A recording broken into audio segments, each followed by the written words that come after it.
शिवसेनेचा बुलंद आवाज, महाराष्ट्राचं मन सातत्यानं ज्यांनी सामना या वृत्तपत्रातनं त्या महाराष्ट्राच्या समोर आणि देशाच्या समोर अतिशय आग्रहीपणे सातत्यानं मांडणारं आपलं नेतृत्व स्वर्गीय बाळासाहेब ठाकरेंवर, उद्धवजी ठाकरेंवर त्यांची असलेली निष्ठा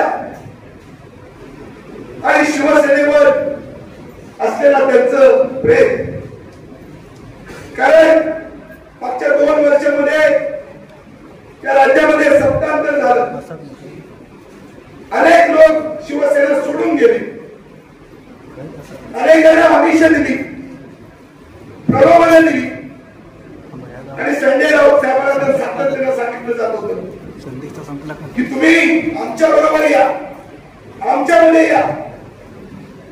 पण राऊत साहेबांनी निशून सांगितलं, छान बोलणं सांगितलं, मी कुठल्याही परिस्थितीमध्ये स्वर्गीय बाळासाहेब ठाकरेंचा विचार सोडणार नाही, उद्धवजींचं नेतृत्व सोडणार नाही, मला किती तुरुंगवास झाला तरी चालेल.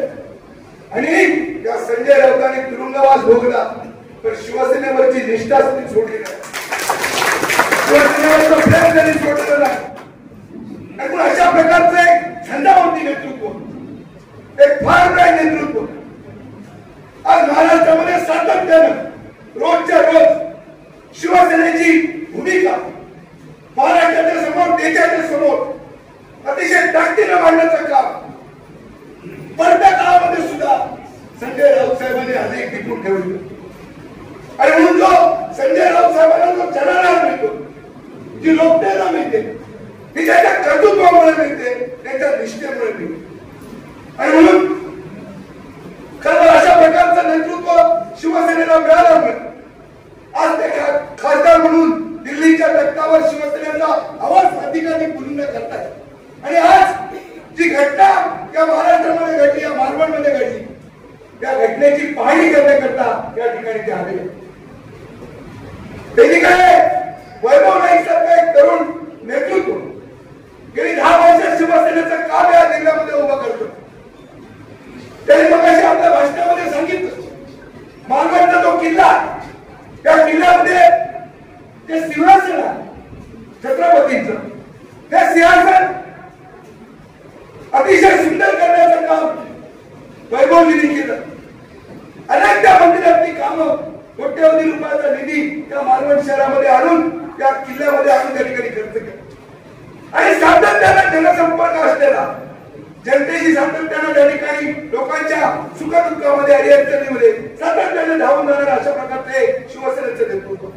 आणि म्हणून अशा नेतृत्वाचा अभिमान हा माझ्या शिवसैनिकांना. कालचा खेळ छत्रपतींची जी विटंबना झाली, छत्रपती शिवाजी महाराजांनी महाराष्ट्राची अस्मिता, त्या देशाचं, या राज्याचं आराध्य दैवत, आणि त्या दैवताची विटंबना झाल्याच्या नंतर वैभव नाईकांना हे दुःख झालं, वेदना झाल्या, तशा सगळ्या समाजाला झालं. आणि म्हणून त्यांनी सार्वजनिक बांधकाम विभागाचं कार्यालय त्या ठिकाणी फोडलं. त्या गोष्टीचा अभिमान उठले का? हा संताप आहे. आणि हा संताप आम्ही त्या ठिकाणी छत्रपतींचा अपमान सहन करणार नाही, ही भूमिका त्या ठिकाणी घेतली. वैभवजींनी सांगितलं की या सिंधुदुर्ग जिल्हा आहे, मालवण त्या ठिकाणी बंद झाला पाहिजे. शिवसेनेचं, महाविकास आघाडीचा भव्य मोर्चा त्या ठिकाणी आयोजन केलं आणि मोठ्या संख्येला लोक त्या ठिकाणी त्या आंदोलनामध्ये, जनआक्रोशामध्ये त्या ठिकाणी सहभागी झाले. मालवण शहराने त्या ठिकाणी कडकडीत बंद पाळला. या मोर्चाचं नेतृत्व आपलं युवा नेतृत्व आदित्य ठाकरे साहेबांनी केलं.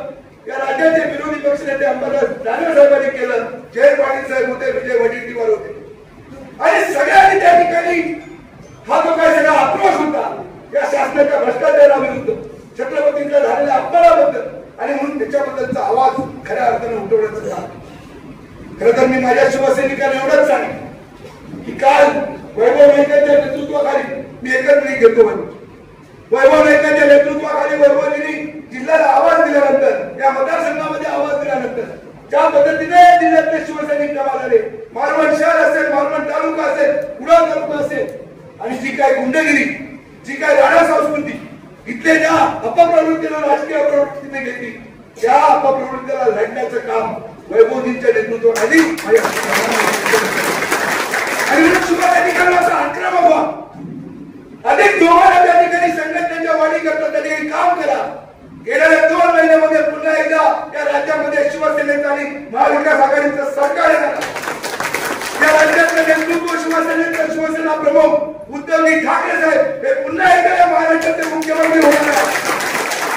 आणि मग या 2 महिन्यानंतर जे ज्या घटना झालेल्या आहेत त्या सगळ्या घटनांचा जो काही वचपा असेल, हा बदला असेल, हा घेतल्याशिवाय ही शिवसेना या ठिकाणी गप्प बसतात.